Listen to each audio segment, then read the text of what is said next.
चीन सरकार ने एक बार फिर स्पष्ट किया है कि उसका आर्थिक बजट मुख्य रूप से विकास, विज्ञान, तकनीकी और सामाजिक सुधारों पर केंद्रित है, न कि युद्ध या आक्रामक सैन्य अभियान पर।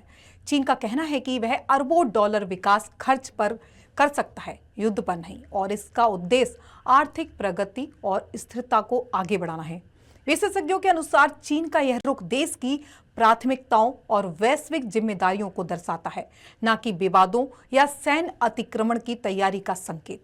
चीन ने अपने 2025 के राष्ट्रीय बजट में डिफेंस के लिए लगभग 1.78 ट्रिलियन युआन आवंटित किया है, जो पिछली तिमाही की तुलना में लगभग 7.2 की वृद्धि है। यह वृद्धि नए हथियारों या युद्ध की तैयारी के लिए नहीं, बल्कि सैन्य संरचनाओं, प्रशिक्षण और सुरक्षा आवश्यकताओं की देखभाल तथा रक्षा विकास के बीच संतुलन बनाए रखने के लिए बताई गई है।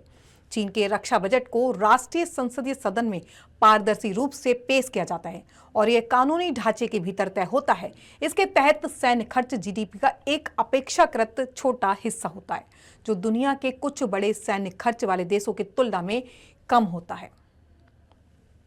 सरकार का रक्षा बजट पर स्पष्टीकरण। चीनी सरकार ने स्पष्ट किया है कि देश के रक्षा बजट का उद्देश्य युद्ध की तैयारी नहीं, बल्कि राष्ट्रीय संप्रभुता, आंतरिक सुरक्षा और सतत विकास को सुनिश्चित करना है। सरकारी बयान के अनुसार चीन की सैन्य नीति रक्षात्मक है और उसका फोकस आधुनिक सुरक्षा आवश्यकताओं पर केंद्रित है। सरकार ने बताया कि चीन की सैन्य क्षमताओं में वृद्धि मुख्य रूप से निगरानी प्रणालियों, प्रारंभिक चेतावनी तंत्र और आधुनिक तकनीक के विकास तक सीमित है। देश का रक्षा खर्च जीडीपी का अपेक्षाकृत छोटा हिस्सा है। चीन वैश्विक शांति का समर्थक है और किसी भी प्रकार के युद्ध में शामिल होने की नीति नहीं अपनाता। सरकारी वक्तव्य में यह भी कहा गया है कि चीन शांति, सहयोग और वैश्विक विकास को प्राथमिकता देता है तथा अंतर्राष्ट्रीय विवादों के समाधान के लिए कूटनीति और संवाद को ही सबसे प्रभावी मार्ग मानता है। विश्लेषक क्या कहते हैं? रक्षा और रणनीतिक मामलों के विशेषज्ञों का कहना है कि चीन रक्षा बजट में वृद्धि कर रहा है, लेकिन यह बढ़ोतरी नियंत्रित, स्थिर और सीमित दायरे में है, जिसमें किसी आक्रामक युद्ध रणनीति के संकेत नहीं मिलते। विश्लेषकों के अनुसार चीन रणनीतिक संतुलन बनाए रखने की नीति पर काम कर रहा है।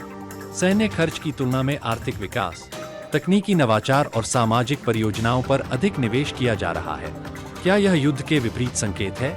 हालांकि चीन का रक्षा बजट आकार में बड़ा है, लेकिन उसके जीडीपी में हिस्से, खर्च की दिशा और आधिकारिक बयान यह संकेत देते हैं कि चीन विकास प्रधान नीति अपना रहा है। वह युद्ध की ओर अग्रसर नहीं है। उसका मूल लक्ष्य आर्थिक प्रगति, सामाजिक सुधार और नागरिक कल्याण है। कुल मिलाकर चीन के आधिकारिक वक्तव्यों और बजट विश्लेषण से यह स्पष्ट होता है कि उसकी रक्षा नीति रक्षात्मक, संतुलित और विकास केंद्रित बनी हुई है। ब्यूरो रिपोर्ट, राष्ट्रीय समाचार।